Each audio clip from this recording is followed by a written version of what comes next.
ایک شخص اندھیری رات میں نماز پڑھنے کے لیے گھر سے نکلا۔ اندھیرے کی وجہ سے اسے ٹھوکر لگ گئی اور وہ منہ کے بل گر گیا۔ کیچڑ سے اٹھ کر وہ گھر واپس آیا اور لباس تبدیل کر کے دوبارہ مسجد کی طرف چل دیا۔ ابھی چند قدم ہی چلا تھا کہ دوبارہ اسے ٹھوکر لگی اور وہ دوبارہ گر گیا۔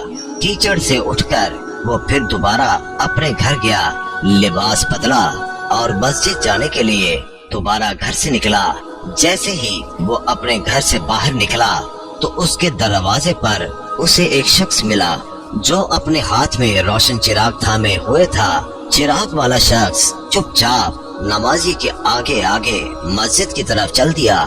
اس مرتبہ چراغ کی روشنی میں نمازی کو مسجد پہنچنے میں کسی دشواری کا سامنا نہیں کرنا پڑا۔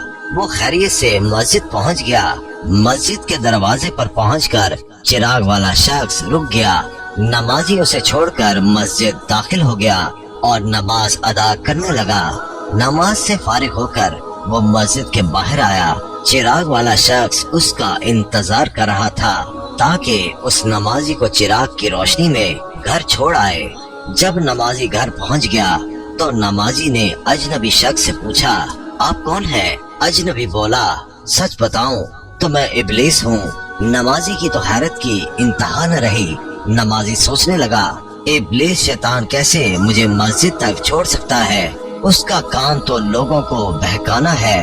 تو شخص نے بڑی حیرت کے ساتھ ابلیس سے پوچھا، تجھے تو میری نماز رہ جانے پہ خوش ہونا چاہیے تھا، تو پھر تم چراغ کی روشنی میں مجھے مسجد تک کیوں لے گئے؟ ابلیس نے جواب دیا، جسے سن کر وہ شخص بھی حیران رہ گیا اور آپ سب بھی حیرت میں پڑ جائیں گے۔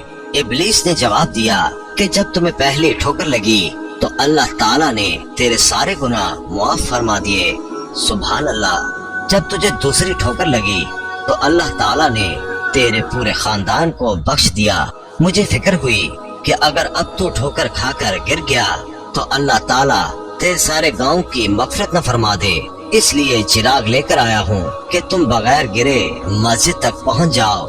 اس شخص نے جیسے ہی یہ بات سنی، اس نے اللہ تعالیٰ کی بارگاہ میں اپنا سر جھکا کر اللہ کا شکر ادا کیا۔ تو دوستو، یہ ہے اللہ تعالیٰ کی شان۔ پروردگار عالم کی راہ میں کوئی شخص ایک قدم بڑھاتا ہے تو اللہ تعالیٰ اس کی طرف 70 قدم قریب ہو جاتا ہے۔